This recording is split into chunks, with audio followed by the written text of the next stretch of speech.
Assalamualaikum warahmatullahi taala wabarakatuh. A'udzubillahi minasyaitonir rajim. Bismillahirrahmanirrahim. Alhamdulillah rabbil alamin bihi nasta'in. Wassalatu wassalamu ala rasulihil amin sayyidina Muhammad wa ala alihi wa ashabihi ajma'in. Rabbi shrah li sadri wa yassir li amri wa hlul 'uqdatam min lisani yafqahu qawli. Subhanaka la ilma lana illa ma 'allamtana innaka antal alimul hakim. Rabbi yassir wa la tu'assir fa inna tasyira kulla 'asir 'alaika yasir. Allahumma tamina bil khair, Allahumma tamina bil khair, Allahumma tamina bil khair birahmatika ya arhamar rahimin, amma ba'. Tuan-tuan, puan-puan, ashabul fadilah, para asatizah, tuan-tuan guru yang dirahmati Allah Ta'ala sekalian, alhamdulillah, pertamanya kita rafakkan kesyukuran pada Allah Subhanahu Ta'ala, tuan-tuan, pada malam ini buat kali yang ketiga, alhamdulillah, kita dapat bersama-sama dalam perbincangan ataupun boleh juga kita namakan sebagai kuliah jugalah, dengan merujuk kepada buku ataupun susunan daripada kitab Mukhtasar Ilmu Falak, insya-Allah. Dan tuan-tuan, sebelum kita meneruskan program kita ataupun bacaan buku kita pada malam ni, dan insya-Allah tuan-tuan, kalau sekiranya ada masalah dari sudut suara ataupun dari sudut video yang tidak berapa jelas, jadi tuan-tuan boleh sebutkan dalam komen ni supaya insya-Allah dapat kita selesaikan dengan baik terlebih dahululah sebelum kita mulakan kuliah kita ni, insya-Allah.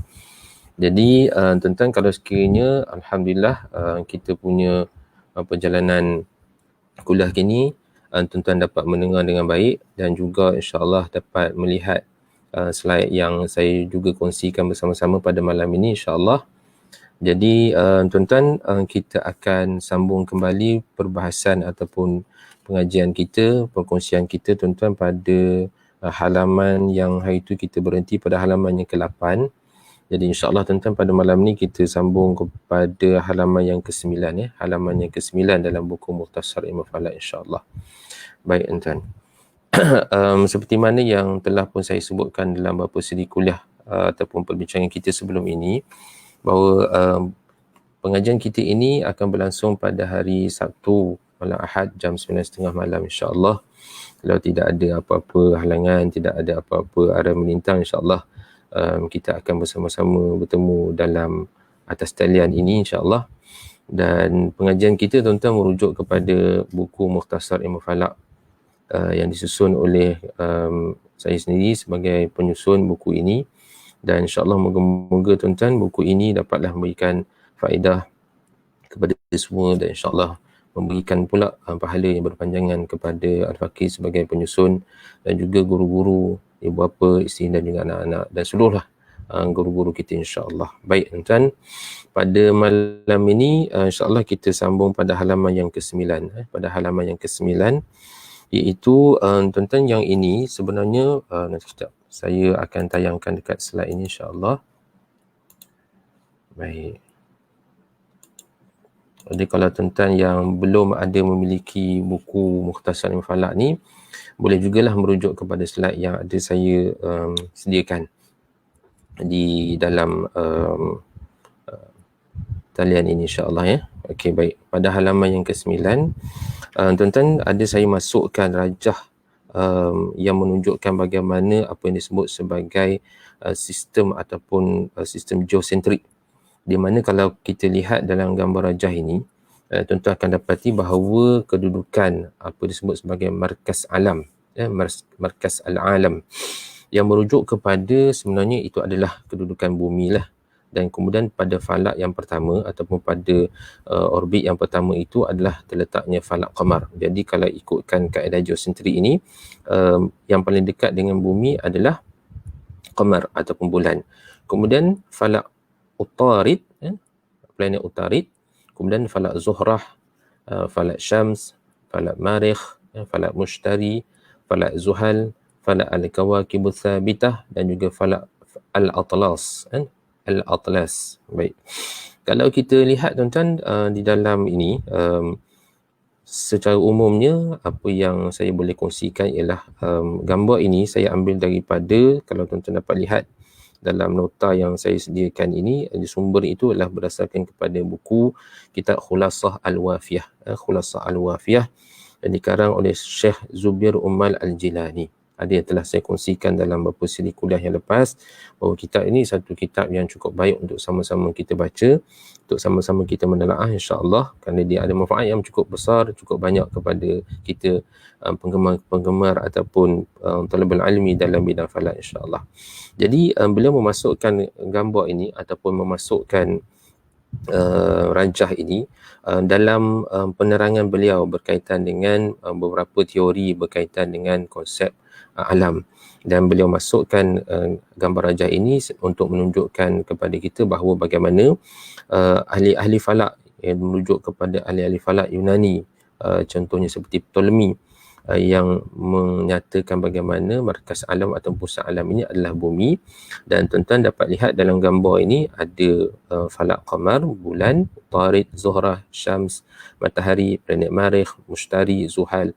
Dan pada falak yang ke-8 tu apa yang disebut sebagai falak al-kawakibus tsabitah.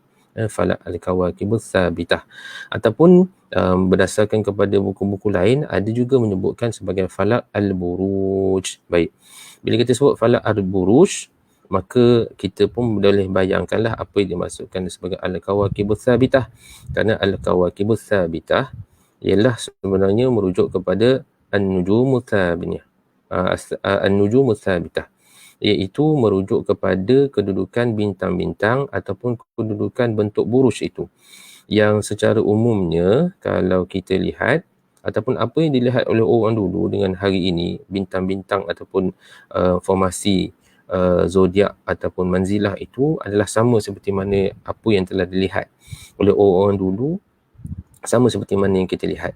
Jadi sebab itulah dinamakan sebagai falak ataupun bintang-bintang ini sebagai al-kawakibus tsabitah. Al-kawakibus tsabitah yang mana telah kita kongsikan dalam siri kuliah sebelum ini, bahawa kalau kita dalam kaedah ataupun dalam buku-buku turas falak, bila menyebutkan al-kawakib itu, mereka merujuk kepada al-kawakib itu kepada bintang. Tetapi kalau menyebut al-kawakibus sayyarah, maka itu merujuk kepada planet. Merujuk kepada planet. Jadi dalam rajah ini, tuan-tuan dapat lihat lapisan yang ke-8 daripada dalam tu, kemudian keluar falak al-kawakibus tsabitah, kerana disebutkan bahawa kedudukan bintang-bintang ataupun objek-objek ini dia tetap kerana didapati formasinya itu dia tidak bergerak, ataupun kalau kita lihat buruj Orion, buruj Scorpio ataupun buruj-buruj lain dah yang dapat kita lihat, telah pun dilihat ataupun telah pun juga digambarkan dalam bentuk yang sama daripada dulu sampailah sekarang. Maknanya daripada dulu tu apa yang saya rujuk tu maknanya dari sudut kalau kita lihat dalam tamadun Mesir Purba contohnya ada lukisan buruj Orion dekat haram ataupun dekat piramid itu. Jadi apa yang dilihat ketika itu dengan apa yang dilihat pada hari ini benda yang sama ataupun merujuk kepada formasi yang sama. Jadi maknanya tak bintang-bintang itu kedudukannya tidak berubah lah, tetapi memang kedudukannya itu berubah kerana bintang itu juga dia ada terbit dan juga terbenam. Buruj itu juga ada terbit dan terbenam ya. Jadi yang maksud apa yang disebutkan di sini adalah disebutkan tsabitah itu kerana kedudukan bintang-bintang itu yang merujuk kepada buruj-buruj itu dia tidak berubah, maka disebutkan sebagai falak al-kawakibus tsabitah. Dan yang paling akhir sekali itu kalau tuan-tuan dapat lihat dalam gambar rajah ini disebut sebagai falak al-atlas. Falak al-atlas ataupun juga disebut sebagai falakul aflak. Maknanya kalau kita kata falak segala falak lah, istilahnya begitu, falak segala falak. Jadi kalau kita dapat lihat ini antara gambar rajah yang dimasukkan dalam kitab Khulasah Al-Wafiyah oleh Syekh Umar Al-Jilani dalam menggambarkan bagaimana sistem geosentrik itu, dalam menggambarkan bagaimana sistem geosentrik itu. Baik. Dan tuan-tuan kami nyatakan juga dalam buku ini bagaimana teori geosentrik ini sebenarnya telah dikritik oleh ilmuwan-ilmuwan falak Islam. Antaranya adalah Ibn Shatir dan juga Ibn Haytham. Saya quote di sini adalah berdasarkan kepada beberapa penulisan. Cuma saya tidaklah berniat untuk membincangkan hanya di sini, tapi hanya sebagai suatu daripada tambahan lah daripada gambar rajah ini, supaya mungkin kita tidak salah faham lah terhadap apa yang dikemukakan oleh Syekh Zubair Umar Al-Jilani, dan juga beberapa perkara-perkara yang kalau kita lihat bagaimana perbincangan tentang geosentrik ataupun heliosentrik, perkara-perkara itu maka kita serahkanlah kepada pakar-pakar untuk membincangkannya. Baik. Ala kulli hal, bagaimanapun semua ahli falak sebenarnya daripada dulu sampailah sekarang percaya ataupun telah pun mendapati bahawa semua objek samawi itu ada orbitnya tersendiri, dan itulah yang kami masukkan gambar rajah ni dalam buku ini untuk menunjukkan kepada kita bahawa setiap sesuatu itu ada orbitnya. Kullun fi falakin yasbaun, yang apa yang telah kita bincangkan dalam surah Yasin ayat ke-40 dan suratul Anbiya ayat 33 gitu. Baik, insya-Allah. Jadi tuan-tuan, habis berkaitan dengan pentakrifan. InsyaAllah tuan-tuan, kita masuk pula pada perbahasan selanjutnya berkaitan dengan pendalilan ilmu falak. Pendalilan ilmu falak, insyaAllah. Tuan-tuan, insyaAllah saya kongsikan beberapa. Okey. Okey. Tuan-tuan, bila kita sebutkan tentang pendalilan, saya berkongsilah dengan tuan-tuan. Ini antara dapatan yang saya dapat, ataupun lebih jelas saya ambil yang sinilah. Okey. Ini tuan-tuan ialah gambar Syekh Jauhari Tontawi, dan tafsir yang ada di belakang ataupun dalam slide ini adalah merujuk kepada Al-Jawahir fi Tafsirul Quran Al-Karim, ataupun selalu juga kita sebut sebagai tafsir Jauhari. Tafsir Al-Jawahir, minta maaf, tafsir Al-Jawahir. Tuan-tuan, tafsir Al-Jawahir ini ditulis berdasarkan kepada disiplin untuk membahaskan ayat-ayat yang bersifat kauniyah, yang berkaitan dengan alam, ketika ditanya kepada Syekh Jauhari Tontawi, Syekh Jauhari Tontawi asal yang daripada Mesir, kenapa beliau menulis buku yang ataupun tafsir yang konsepnya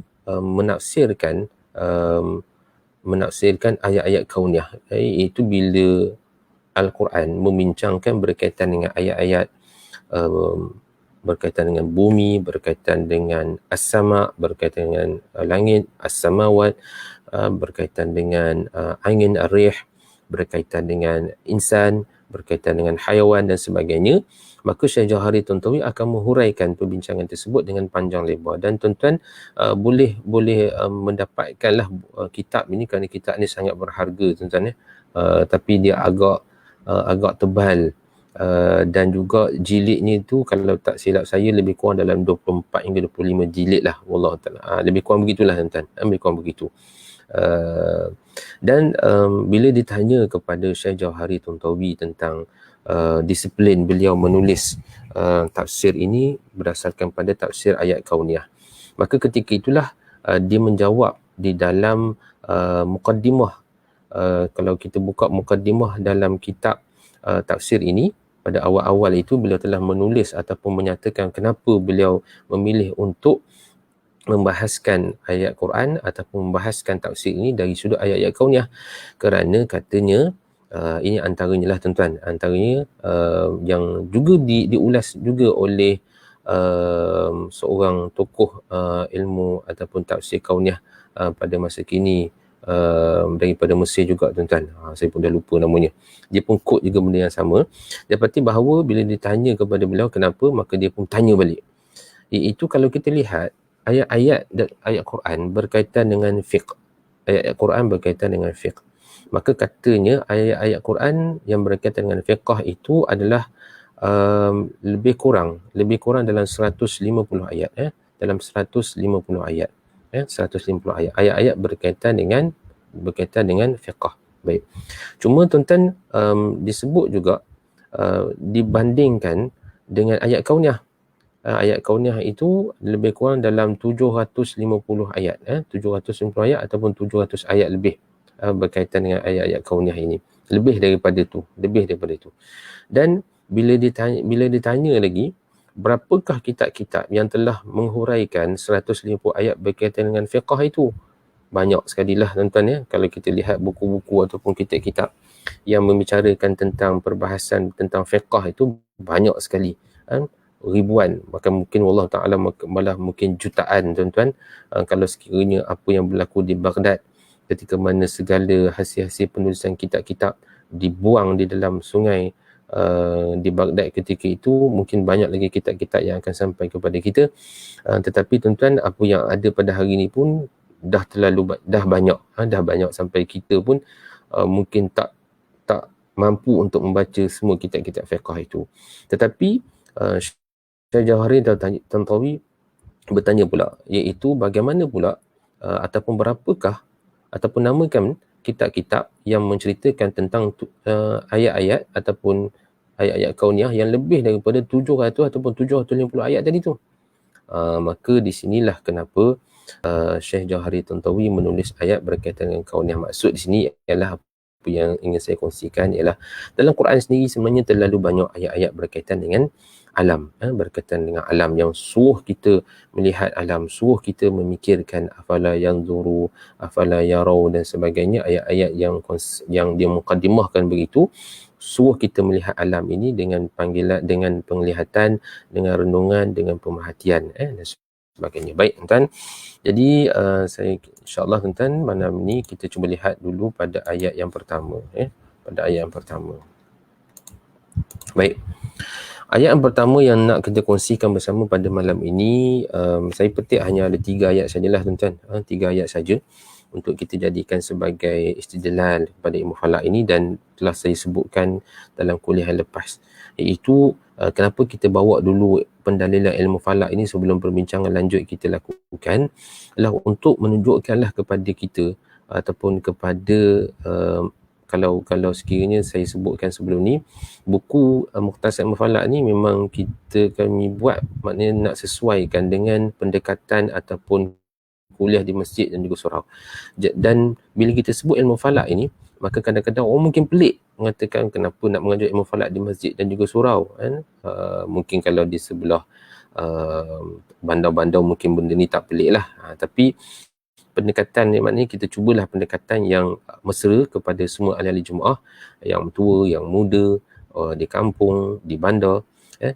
Kerana bila kita rujuk ataupun kita dasarkan pembincangan ilmu falak ini kepada ayat Quran, dan kita beritahu bahawa bagaimana dalam ayat Quran ini sendiri suruh kita renung pada alam, pada langit, pada bumi, maka ketika itu supaya apa yang nak kita bincangkan ini ada asasnya dalam agama kita, dan merujuk kepada Quran dan juga hadis Nabi SAW. Baik, itu antara kenapa bila kita bincangkan berkaitan dengan ilmu falak ini, maka kita rujuk kepada Quran dan juga hadis.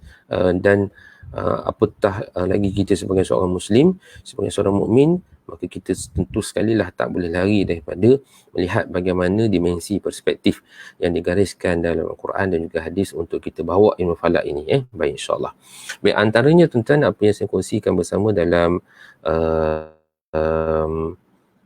buku ini dan juga slide yang ada di, tuan-tuan dapat lihat di slide di dalam talian, atas talian ini, iaitu surah Ali Imran ayat 190 hingga ayat 191. Ali Imran ayat 190 hingga ayat 191. Firman Allah Subhanahu wa taala, a'udzubillahi minasyaitonir rajim. Inna fi khalqis samawati wal ard wa ikhtilafil laili wan nahar la ayatin li ulil albab. الذين يذكرون الله قياما وقعودا وعلى جنوبهم ويتفكرون في خلق السماوات والأرض ربنا ما خلقت هذا باطلا سبحانك فقنا عذاب النار. صدق الله العظيم. Yang bermaksud, sesungguhnya inna fi khalqis samawati wal ard, sesungguhnya dalam penciptaan langit dan juga bumi, wa ikhtilafil laili wan nahar, dan dalam pertukaran malam dan juga siang, la ayatil li ulil albab, ada tanda-tanda kebesaran Allah Subhanahu wa taala bagi orang-orang yang disebut sebagai ulul albab. Alladzina yadhkurunallaha qiyama, iaitu yang disebutkan sebagai ulul albab itu apa dia? Allazi, dan disebutkan dalam ayat seterusnya, iaitu ayat 191, allazina yadhkurunallaha qiyama, iaitu mereka yang sentiasa mengingati Allah dalam keadaan qiyaman, iaitu dalam keadaan berdiri, wa qu'udan, dalam keadaan duduk, wa ala junubihim, dan dalam keadaan berbaring.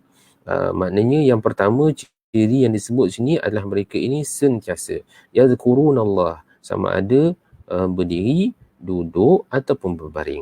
Itu ciri yang pertama. Yang kedua yang disebut sebagai ulul albab ni, ciri yang kedua adalah wa yatafakkaruna fi khalqis samawati wal ard, dan mereka ini juga sentiasa memikirkan tentang penciptaan langit dan juga bumi.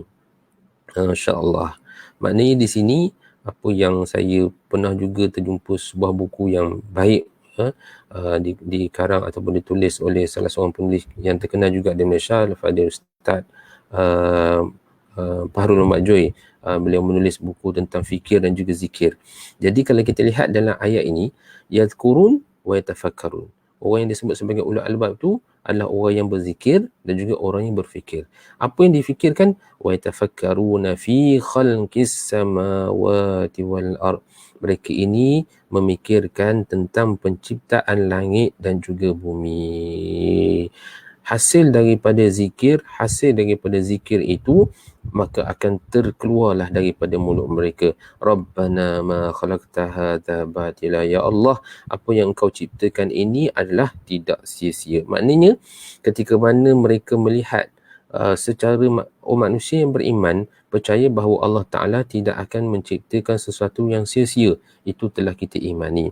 Tetapi untuk mencari manfaat kepada hasil daripada apa yang diciptakan oleh Allah Ta'ala, maka dia perlu kepada yatafakkaru, iaitu tafakkur, kena berfikir. Maka bila digabungkan antara yadhkurun dengan yatafakkarun, maka ketika itulah baru kita akan tahu apa manfaat kejadian, apa manfaat ciptaan alam ini. Maka di situlah kita sebutkan sini, Rabbana ma khalaqta hadza batila. Maka kita akan lihat di sini bahawa kita akan mengetahui tentang rahsia-rahsia apa yang diciptakan oleh Allah Subhanahu wa Ta'ala. Maka yang lebih canggih lagi dalam ayat ini, dia bukan sekadar nak ambil manfaat daripada penciptaan langit dan juga bumi itu, tetapi juga dibalikkan semula kepada Allah Subhanahu wa Ta'ala. Subhanak, maha suci engkau ya Allah, faqina azabannar, jauhkanlah kami daripada azab api neraka. Masya-Allah. Jadi kalau kita lihat di dalam ayat ini, satu garapan ayat yang sangat cantik, yang sangat indah, dan kalau kita renung perlahan-lahan tuan-tuan, mungkin kalau boleh dihuraikan oleh para asatizah yang lebih hebat lagi dari sudut tafsirnya, maka di dalam ayat ini sebenarnya terlalu banyak perkara-perkara yang menjadi saranan dan juga menjadi rahsia-rahsia yang boleh kita lihat. Tetapi apa yang cuba nak kita highlightkan di sini tentang pendalilan ilmu falak, iaitu bagaimana ilmu falak ini seperti mana yang kita sebutkan, al-ilmu yabhathu anil ajrami samawiyah, ilmu yang membahaskan tentang jirim-jirim samawi, yang membincangkan tentang pergerakan, tentang kedudukan, tentang terbit terbenam dan sebagainya objek-objek samawi. Maka objek-objek samawi itu terletak di mana? Terletak di as-samawat, terletak di langit ataupun as-sama yang lebih tepat. Dan juga kita memikirkan ataupun kita mengkaji tentang bumi, hari siang, hari malam dan sebagainya, yang diterjemahkan ataupun dilanjutkan daripada waqtilafil laili wan nahar. Benda yang paling jelas daripada pergerakan bumi ataupun bumi yang berputar ini adalah bila kita lihat waqtilafil laili wan nahar, berlakunya pertukaran malam dan juga siang. Baik, itu ayat yang pertama. Ayat yang kedua pula, tuan-tuan, sekejap saya cuba beralih kepada ayat yang kedua.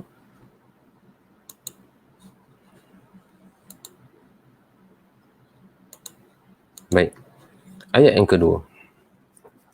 Ayat yang kedua itu surah Yunus. Surah Yunus, di mana Allah Ta'ala menyebutkan tentang perjalanan matahari dan juga perjalanan bulan sebagai rujukan takwim. Baik, dalam surah Yunus Allah Ta'ala berfirman, a'udzubillahi minasyaitonirrajim, والذي جعل الشمس ضياء والقمر نورا وقدره منازل لتعلموا عدد السنين والحساب ما خلق الله ذلك إلا بالحق يفصل الآيات لقوم يعلمون. Baik, dan Allah Subhanahu wa taala berfirman, والذي جعل الشمس ضياء, dan dialah yang menjadikan matahari itu sifatnya adalah bersinar-sinar terang benderang.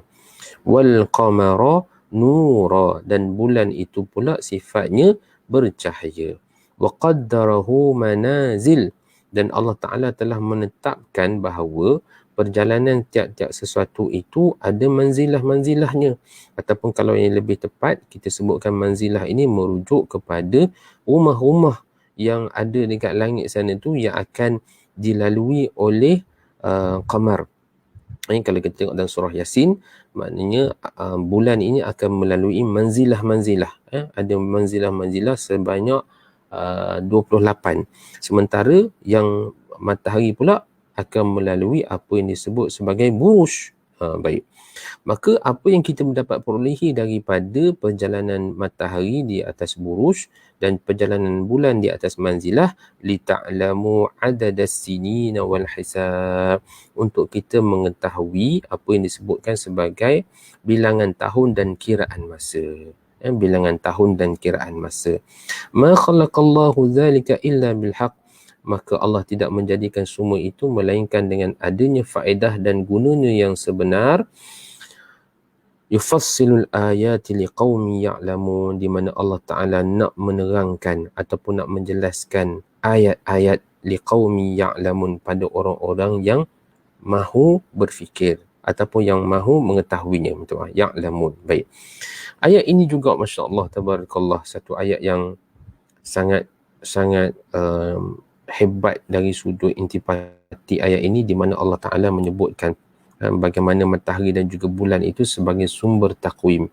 Yang hari ini takwim syamsiah ini kita sebutkan sebagai takwim ataupun perjalanan takwim yang merujuk kepada matahari ini kita sebut sebagai takwim syamsiah. Ataupun kita sebut sebagai solar calendar. Dan kita merujuk kepada bulan dan kita menjadikan bulan itu untuk menyusun takwim, maka kita namakan sebagai takwim qamariyah ataupun lunar calendar. Dan daripada solar dan juga daripada lunar calendar yang hari ini digunakan, maka secara umumnya adalah apa yang kita sebut sebagai takwim masihi, ada yang disebut kita sebagai takwim hijri. Bagi umat Islam, kita hendaklah merujuk kepada takwim hijri dengan merujuk kepada bulan. InsyaAllah tuan-tuan, mengapa insyaAllah kita akan bincang pada masa-masa yang akan datang lah. Baik.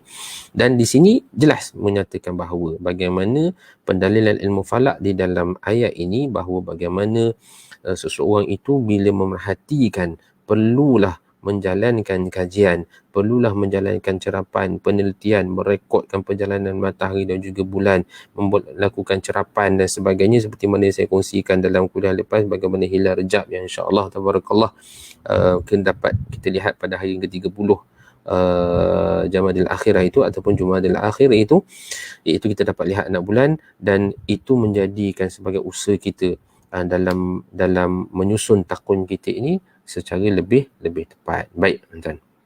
Dan ayat yang ketiga, itu tuan-tuan, ayat yang ketiga ni tak ada dalam slide.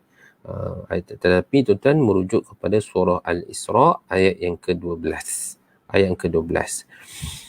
Di mana firman Allah Subhanahu wa taala, a'udzubillahi minasyaitonirrajim, wa ja'alna al-laila wan-nahar waja'alna al-laila wan-nahara ayatain, di mana Allah Ta'ala berfirman, dan kami jadikan malam dan juga siang ayatain. Tuan-tuan, tuan-tuan kalau yang ada buku boleh rujuk cross reference balik pada ayat yang ketiga ini dan juga ayat yang kedua, di mana pada ayat yang kedua Allah Ta'ala menyatakan bagaimana asy-syams al-qamar itu sebagai al-ayat, iaitu al-ayat.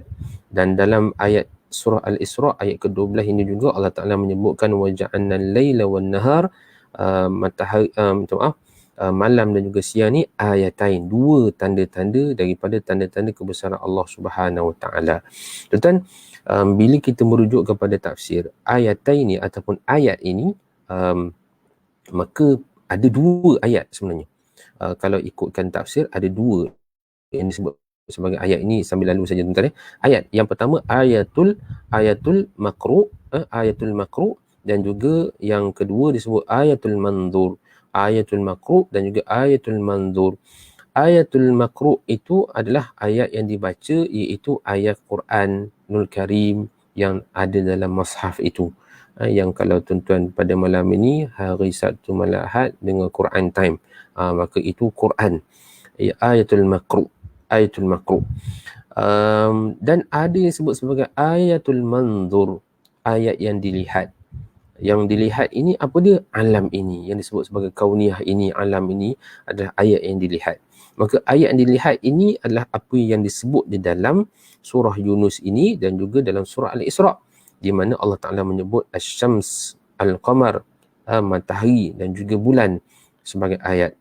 Juga dia masukkan al-lail wan nahar juga sebagai ayat. Dan tuan-tuan, apa yang saya kongsikan juga sebelum ini, bagaimana para ulama tafsir menyebutkan bahawa al-lail wan nahar ini juga, malam dan juga siang ini juga merujuk kepada bumi. Kerana dalam konteks kita di bumi ini yang mengalami siang dan juga malam ialah bumi. Maka Allah Ta'ala menyebutkan dalam bentuk kiasan, di mana Allah Ta'ala menjadikan bumi ini sebagai ayah, sebagai tanda-tanda. Tanda-tanda apa? Tanda-tanda kebesaran, keagungan, keesaan Allah Subhanahu Wa Taala. Dan tuan-tuan sekalian, tuan-tuan dan puan-puan sekalian, ashabul fadilah, para setiausaha sekalian, kita faham dan kita maklum bahawa apa yang Allah Ta'ala jadikan dalam alam ini tidak dapat kita fahami kecuali kenalah ada satu medium ilmu untuk mengkajinya itu. Kita nak tahu bagaimana siang dan juga malam ini sehingga boleh dikatakan sebagai tanda kebesaran Allah Ta'ala. Kita nak tahu bagaimana pergerakan matahari dan juga pergerakan bulan itu yang hingga boleh kita katakan bahawa ia adalah tanda kebesaran Allah Ta'ala. Dan ini antara ayat-ayat Quran, sebahagian kecil ataupun secebis daripada ayat Quran yang menyebutkan tentang apa yang disebut sebagai pendalilan ilmu falak, insya-Allah. Baik, dan saya hanya guna ataupun petik 3 ayat saja, sementara masih banyak lagi tuan-tuan buku-buku ataupun kitab-kitab yang membahaskan berkaitan yang lebih panjang. Okey, insya-Allah. Selanjutnya tuan-tuan, kita beralih pula kepada hadis Nabi sallallahu alaihi wasallam. Hadis Nabi sallallahu alaihi wasallam. Baik, tuan-tuan, juga kami masukkan 3 hadis, 3 hadis. Baik. Iaitu antara, kalau yang pertama, iaitu anjuran untuk memerhatikan bulan, matahari dan juga bayang. Biasa kita tengok lihat bulan dan juga matahari, tapi dalam ayat ini, dalam hadis ini, Nabi SAW anjurkan kita untuk melihat bayang. Ni agak menarik juga. Yang kalau kita nak bincang ni, kenapa pula nak tengok bayang? Baik, kita cuba lihat dulu tuan-tuan. Hadis ini diriwayatkan ada an Ibni Abi Aufa. Qala Rasulullah sallallahu alaihi wasallam. Qala Rasulullah sallallahu alaihi wasallam. Baik. Tuan-tuan yang ada buku, minta maaf, tolong betulkan kesalahan ejaan di dalam buku ini, kerana sepatutnya yang ditulis seperti mana dalam slide ni, itu inna khiyara, sesungguhnya sebaik-baik hamba Allah, maksud inna khiyara. Tetapi dalam buku alif nun itu bersambung terus dengan huruf kha itu. Maknanya kalau kita baca, dia akan jadi in khiyara. Sebenarnya inna khiyara. Saya minta maaf kerana typo ataupun kesalahan dalam meneliti ataupun menulis hadis ini. Maka saya minta maaf, dan tuan-tuan yang ada buku, sila betulkanlah, sila betulkan. Baik. Maksudnya hadis Nabi SAW, di mana Nabi SAW bersabda, inna khiyara ibadillahi alladhina yura'una asy-syamsa wal qamara wan nujuma wal adillata li dzikrillah, atau kama qala. Hadis daripada Ibni Abi Aufa qala, dia berkata qala Rasulullah sallallahu alaihi wasallam, Nabi SAW telah bersabda, sebab sesungguhnya sebaik-baik hamba Allah iaitu mereka yang memerhatikan alladina yura'un, memerhatikan asyamsa, matahari, wal qamara, bulan, wan nujuma, bintang. Dalam bintang tak ada dalam tajuk kan. Boleh tulislah kat atas tu, bulan, matahari dan bintang. Dan wal azillah, dan juga bayang, li zikrillah, untuk mengingati Allah Subhanahu wa taala. Masya-Allah.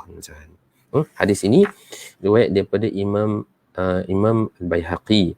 Tuan-tuan, kalau saya semak balik apa yang telah disebutkan oleh Imam Al-Baihaqi ni ada dalam kitab Al-Kubra. Hadis ini adalah hadis nombor 1781. Kalau saya tersilap, mohon betulkan insya-Allah. Baik. Dan juga ada dalam beberapa kitab hadis yang lain lah, antaranya Al-Mustadrak ala Sahihaini dalam tajuk Kitab Al-Iman. Baik. Sesungguhnya bagaimana Nabi SAW telah menyatakan, sesungguhnya sebaik-baik hamba Allah Ta'ala itu adalah mereka yang memerhatikan perjalanan matahari. Masya Allah. Yang memerhatikan perjalanan matahari. Yang mana matahari yang kita dapat lihat hari inilah yang menjadi tanda kepada siang dan malam. Bila matahari terbit, datanglah siang. Bila matahari terbenam, datangnya malam. Dan juga dalam konteks yang panjang, kita akan dapat juga lihat bahawa matahari juga mempengaruhi musim. Mempengaruhi musim. Dan dalam konteks kita sebagai umat Islam, matahari ini sangat penting. Kerana apa? Kerana waktu solat kita ditandakan oleh pergerakan matahari. Yang mana tuan-tuan mungkin ada yang pernah mengikuti kuliah-kuliah falak sebelum ini yang telah dijelaskan bagaimana kedudukan matahari dalam menandakan masuknya waktu solat, yang ada waktu merujuk kepada waktu solat yang wajib daripada zuhur, asar, maghrib, isyak, subuh. Itu semua ditandakan dengan pergerakan matahari. Matahari gelincir, bayang objek sama panjang dengan tiang, bayang ghurub ataupun matahari ghurub, dan kemudian munculnya apa yang disebut sebagai syafa' ahmar, dan kemudian pada waktu subuh munculnya apa yang disebutkan sebagai fajar sadiq, dan kemudian munculnya apa yang disebut ataupun kedudukan matahari pada fasa ataupun pada kedudukan syuruk, dan kemudian waktu duha dan sebagainya. Jadi semua kedudukan matahari itu adalah tanda-tanda bagi kita nak melaksanakan ibadat solat. Okey, baik. Dan kalau tuan-tuan dapat ikut kuliah Al-Fadil Ustaz Hanafiah bin Abdul Razak, kuliah beliau sangat baik untuk kita memerhatikan tentang manfaat-manfaat, faedah yang kita boleh ambil daripada waktu-waktu yang Allah Ta'ala telah tetapkan dalam 24 jam dalam sehari itu. Maknanya waktu solat kita itu bukan semata-mata sebenarnya waktu solat, tapi juga waktu-waktu penting dalam kehidupan kita. Baik. Kemudian bulan. Masya Allah. Kalau dari sudut orang yang pergi mancing ikan, bulan ini ataupun nelayan-nelayan, bulan ini sangat penting. Kerana apa? Kerana kedudukan bulan di atas ataupun pergerakan bulan di langit itu akan menyebabkan pertukaran waktu, jam, air pasang surut, yang menyebabkan ketika itu mereka nak pergi ke laut kena tengok bila air pasang, bila air surut, untuk menentukan ikan apa yang dia tangkap, apa benda yang dia tangkap. Maka kena tengok kepada air pasang surut itu berdasarkan kepada terbit dan juga terbenam bulan. Dan sebagai umat Islam, tuan-tuan, apa yang kita sebut tadi, bahawa kita sebagai umat Islam merujuk kepada takwim qamariyah, yang merujuk kepada takwim yas'alunaka 'anil ahillah qul hiya mawaqitu lin-nasi wal hajj. Mereka bertanyamu wahai Muhammad tentang ahillah, tentang hilal-hilal itu, qul hiya mawaqitu lin-nasi wal hajj. Maka katakan pada mereka, hilal itu adalah untuk kamu jadikan rujukan bagi takwim dan juga kamu menentukan musim haji. Jadi di sini para ulama mengatakan bahawa bulan itu menjadi rujukan takwim hijrah ataupun takwim ibadat bagi kita umat Islam. Kok mana sekalipun tuan-tuan, canggih macam mana sekalipun tuan-tuan, hari ini ke, ataupun hari masa akan datang ke, tahun 2021 ke, ataupun tahun 2051 ke, ataupun kalau panjang lagi umur tahun 2031 pun, maka ketika itu kita kena merujuk kepada taqwim qamariyah, kerana ia adalah suatu perintah yang qat'i dalam Quran dan juga hadis. Baik, bintang. Maka bintang ini, apa yang kalau kita dapat lihat, dia adalah petunjuk arah. Petunjuk arah, tuan-tuan. Dan satu perkara yang juga kalau kita pada malam-malam hari, contoh pada musim-musim sekarang ni kan, waktu musim panas sekarang ni, malam-malam hari tuan-tuan akan dapati bahawa langit kita ni kurang berawan. Kalau contoh kedudukan kami dekat Ipoh sekarang ni, langit ni kurang berawan. Maka bila kurang berawan, kita dapatlah lihat bintang-bintang. Contoh macam sekarang ni kalau kita lihat di langit kita ada Buruj Orion. Ada Buruj Orion. Sekarang ni musimnya Buruj Orion ada pada waktu maghrib. Ada pada maghrib. Bila subuh-subuh nanti barulah Buruj Scorpio yang bertentangan dengannya itu baru pula muncul. Dan itu semua kalau kita dapat lihat bintang-bintang ini sebagai tanda kebesaran Allah Subhanahu Wa Taala. Betapa indahnya langit-langit ini yang Allah Taala sebut dalam surah Al-Mulk kan, wa zayyana as-samaa'a ad-dunya bimasabiha, dan Allah Taala menghiasi langit dunia ini dengan bimasabih, dengan lampu-lampu yang merujuk kepada apa? Antaranya adalah bintang-bintang yang berada di langit, itu tanda kebesaran Allah Taala. Dan yang lebih canggih tuan-tuan dalam ayat ini, bila dalam hadis ni, bila disebut tentang wal adillah, iaitu bayang. Antaranya tuan-tuan yang kita sebutkan tadi, bayang ini antaranya faedah yang kita nak ambil manfaat di samping kita bila nak parking kereta, nak parking motor, cari dekat mana kedudukan bayang. Kan, bila kita nak parking kereta, nak parking motor, kita cari dekat mana bayang. Solat Jumaat pakat berebut parking kereta di bawah pokok pasal nak berteduh di bawah bayang. Ada manfaat bayang di situ. Dan manfaat bayang yang lebih besar apa dia? Adalah untuk kita mengukur waktu solat. Seperti mana yang kita sebutkan tadi, waktu asar. Waktu asar ni ditandakan dengan bayang sama panjang dengan tiang. Secara umumnya dalam hadis itulah yang disebutkan, bayang sama panjang dengan tiang. Jadi bila bayang itu sama panjang dengan tiang 2 meter, maka bayang pun 2 meter, maka masuklah waktu asar. Ataupun kalau kita lihat, bila bayang itu berpindah daripada barat ke timur, maka itu menandakan masuknya waktu zuhur. Dan insyaAllah tuan-tuan, saya tengok ada juga soalan yang bertanyakan kepada memahami fenomena matahari dan bulan. Ini juga berkaitan dengan bayang. Bayang yang kita sebut sebagai umrah. Umrah ini dalam bahasa Arab disebut sebagai zil, dan juga bayang penumbra disebut sebagai syibuhu zil.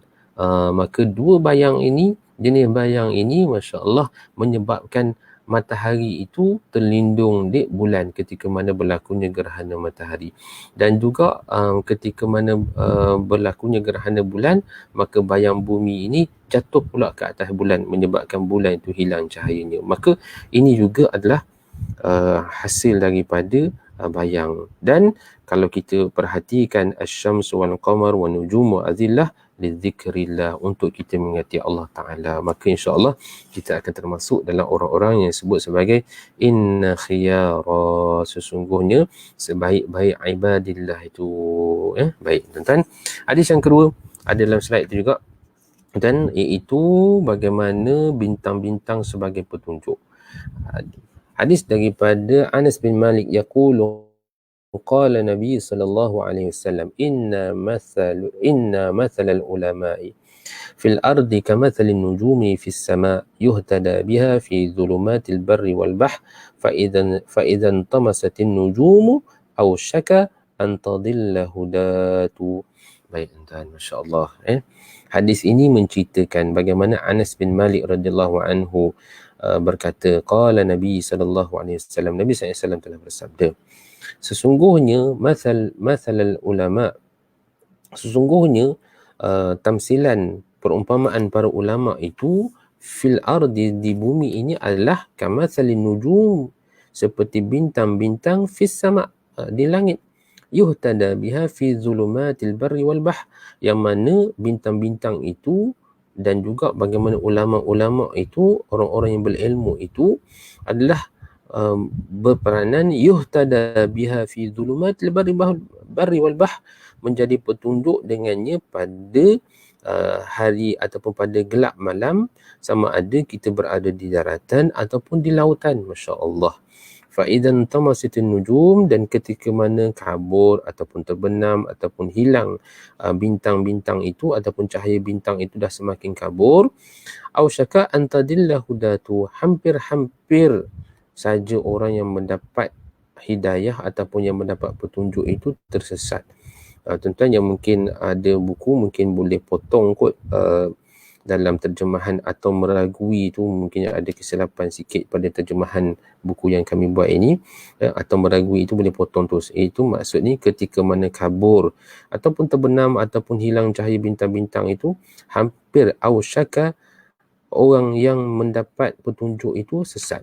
Baik, maknanya dalam hadis ini memberikan satu tamsilan, satu kata apa, contoh bagaimana apa yang disebut sebagai ulama itu adalah seperti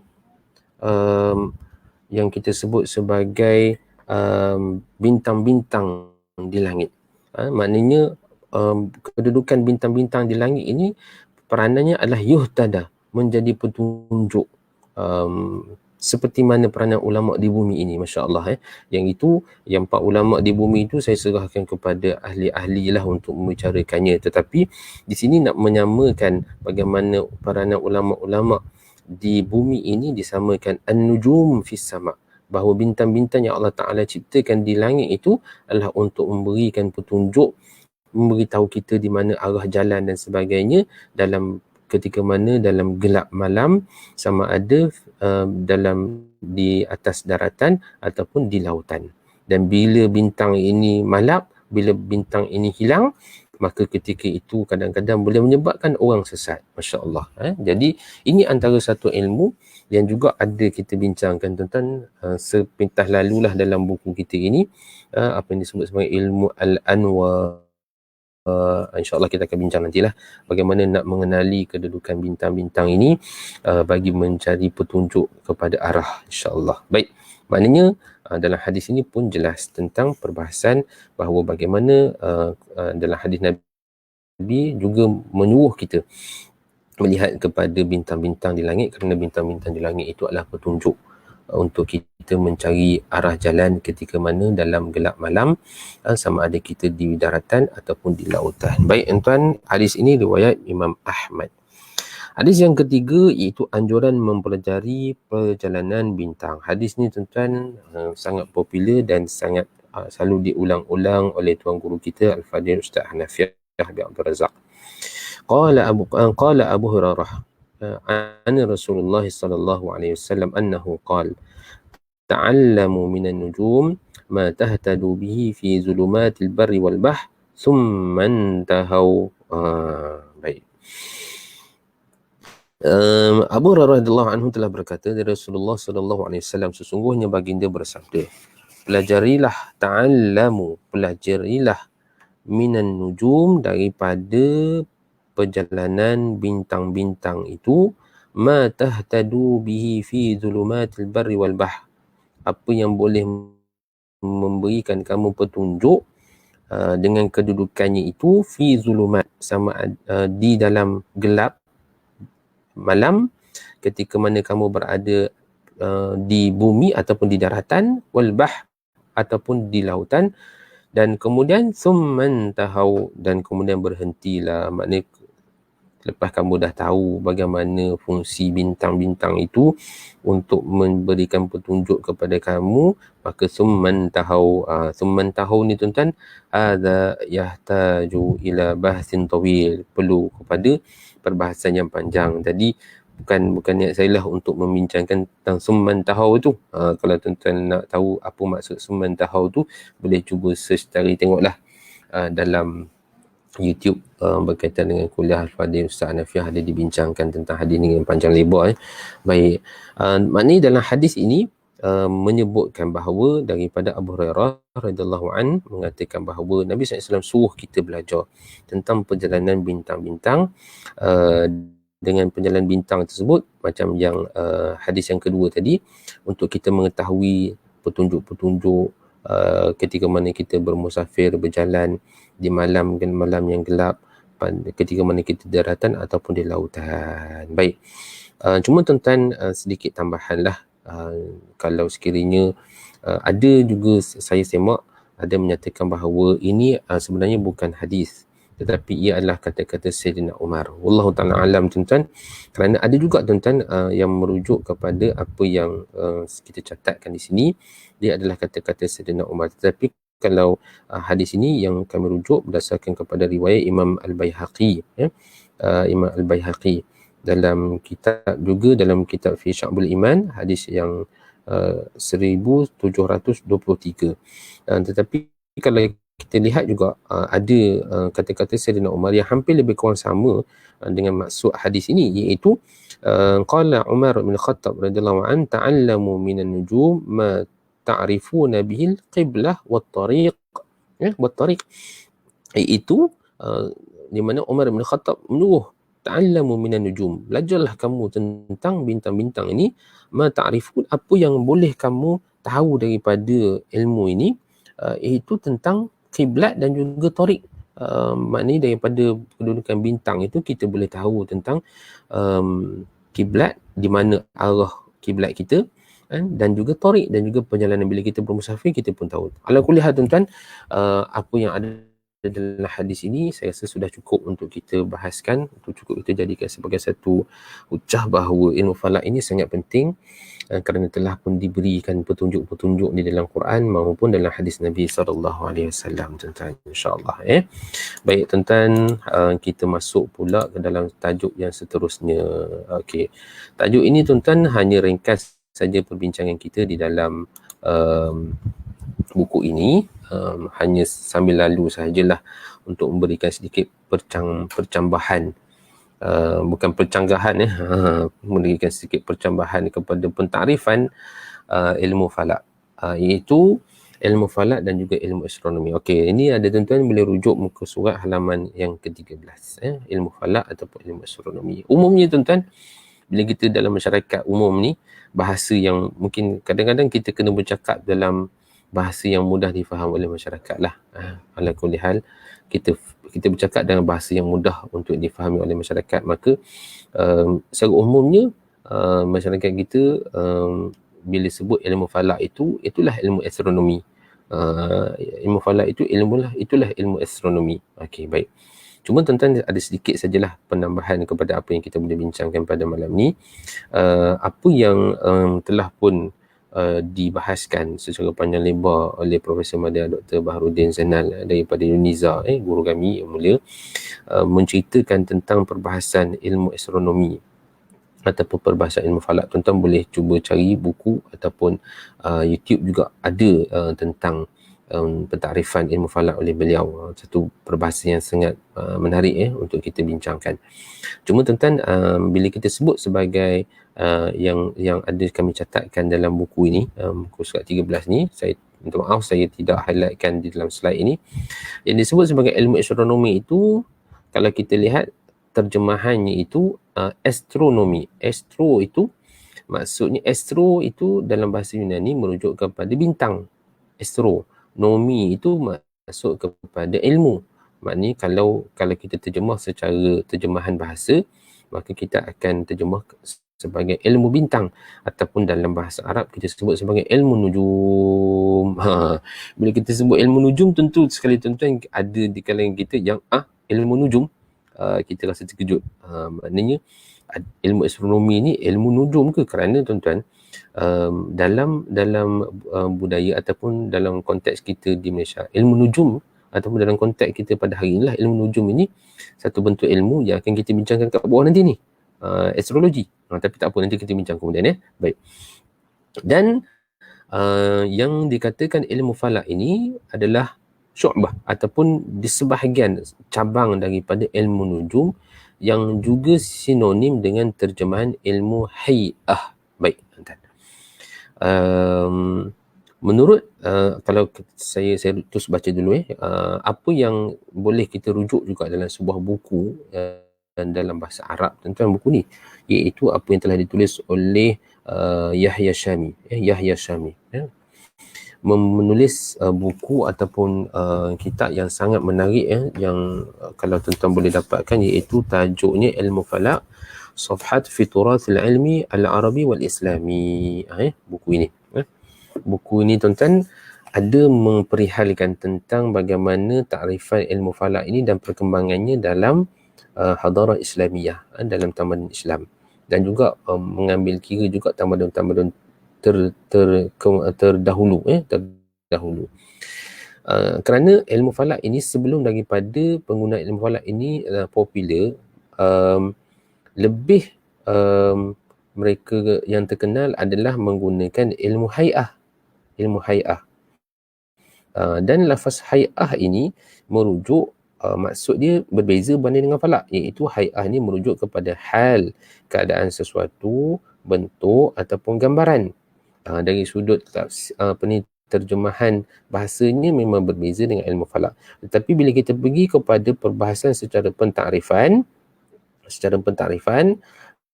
maksudnya hampir lebih kurang sama dalam ilmu falak, iaitu satu ilmu yang membahaskan tentang jirim samawi dari sudut kedudukan, kadar pergerakan dan hal sifatnya. Jadi kalau kita lihat tuan-tuan, dalam ilmu falak ini, nanti saya cuba tengok sini lah. Dalam ilmu falak ini ataupun ilmu hay'ah ini, dari sudut turas Islami hampir ada persamaan.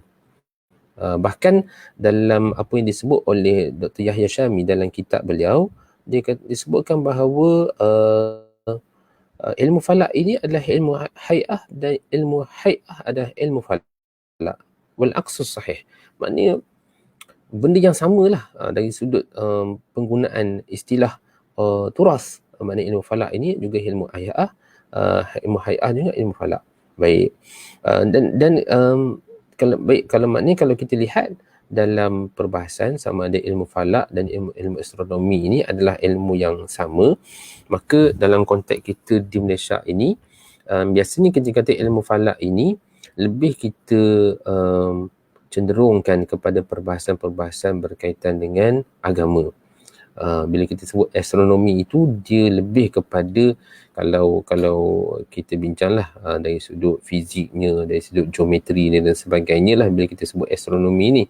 Tetapi ala kulli hal, secara umumnya ilmu falak dan astronomi ini membincangkan tentang apa? Membincangkan juga tentang kedudukan ataupun jirim-jirim samawi, matahari, bulan, planet-planet dan sebagainya.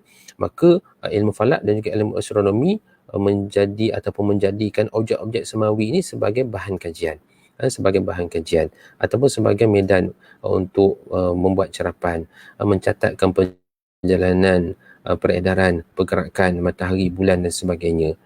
Jadi kalau dari satu sudut, ilmu falak dan ilmu astronomi hampir lebih kurang sama.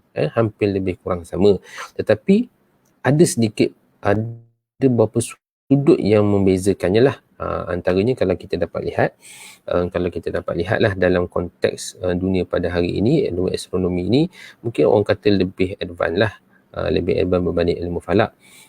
Kerana kalau kita sebut ilmu astronomi ni bukan setakat membincangkan tentang pergerakan matahari, bulan dan sebagainya, tapi juga membincangkan tentang nebula, tentang objek-objek yang lebih seni, yang lebih malap untuk dibincangkan dan sebagainya. Tapi ala kulli hal tuan-tuan, kalau kita sebutkan di sini, ilmu falak dan ilmu astronomi ini hampir lebih kurang sama. Dari sudut masyarakat, pada pandangan saya yang kedua ini, pada pandangan masyarakat, ilmu falak dan ilmu astronomi adalah ilmu yang hampir lebih kurang sama. Tetapi dari sudut pentakrifannya, kalau kita pergi secara lebih mendalam, maka mungkin ada sedikit perbezaan lah. Bahkan kalau kita rujuk dalam apa yang saya selalu rujuk juga, iaitu dalam Qamus Darul Ilmi Al-Falaki, menyebutkan ataupun membahaskan bahawa ilmu falak ni diterjemahkan sebagai ilmu astronomi. Dan orang dalam perbahasan falak dulu ada beberapa aspek yang kalau kita lihat pada hari ini ilmu astronomi tak bincangkan dah. Contohnya dalam ilmu falak dulu dibincangkan tentang apa disebut sebagai aspek-aspek agama. Dari sudut agama, orang-orang dulu ada bincang dari sudut akidah dan sebagainya bila bincangkan tentang ilmu falak ini. Dan juga apa yang disebut sebagai disiplin ilmu falak juga apa disebut sebagai ilmu al-amaliyah, iaitu ilmu yang melibatkan cuaca, musim bila kita nak menanam bertari, menanam padi dan sebagainya ni, macam contoh di Kedah ada satu takwim piyama. Jadi ini semua antara apa yang orang-orang dulu masukkan dalam perbahasan ilmu falak. Tapi kalau kita kata ilmu astronomi pada hari ni tak bincang lah sampai bab ni kan. Okey, baik. Jadi secara umumnya itulah apa yang disebut ilmu falak. Ada persamaan dari sudutnya dengan ilmu astronomi dan ada perbezaannya, insyaAllah tuan. Baik, jam pun telah menunjukkan jam 10.30 tuan-tuan. Jadi insyaAllah tuan-tuan, saya rasa cukuplah sekadar pada malam ni kita berhenti pada halaman yang ke-13 dalam perbahasan ilmu falak dan juga astronomi. InsyaAllah kita akan bincang pula selepas ini dalam perbahasan ilmu falak dan kaitannya dengan astrologi. Kita cuba lihatlah perbezaan dan juga persamaannya, insyaAllah. Moga-moga tuan-tuan apa yang dapat kita kongsikan pada malam ni bermanfaat kepada kita semua. Saya mohon maaf kalau sekiranya ada kesilapan, ada kesalahan tuan-tuan dalam menyampaikan ataupun perkongsian sedikit apa yang saya tahu tentang ilmu falak ini, sama ada dalam buku ini yang tersalah tulis, tersalah cetak, dan apa yang telah saya sampaikan pada malam ini. Kalau sekiranya ada apa-apa kesilapan, maka tuan-tuan mohon betulkanlah untuk insyaAllah kita sama-sama dapat ambil manfaat pada ilmu yang insyaAllah moga-moga tuan-tuan yang yantafa'u bih, yang menjadi manfaat kepada kita dunia dan akhirat, insyaAllah tuan-tuan. Terima kasih kepada tuan-tuan yang bersama-sama dengan kita daripada awal tadi tuan-tuan. Saya tengok di sini ada 26 orang yang telah bersama-sama dengan kita. Alhamdulillah, sahabat-sahabat saya pun ada masuk dalam ni. Fadil, Ustaz Khairul, Ustaz Rahmat, ini ada Amirul. Terima kasih banyak kerana sudi masuk bersama-sama dengan kita. Ini adalah orang-orang hebat dalam dunia falak ni, dan ada mungkin sahabat-sahabat baru yang bersama-sama kita pada malam ni, masya-Allah ya. Baik, komen-komen tuan-tuan ni masya-Allah satu komen yang begitu baik. Ada yang tulis dalam ni rumusan sikit daripada apa bincang kita. Baik tuan-tuan, kita dah sampai ke hujung. Terima kasih banyak atas perhatian. Mohon maaf sekiranya ada kesilapan. Aku liqali hadza wa astaghfirullahalazim. Wassalamualaikum warahmatullahi taala wabarakatuh.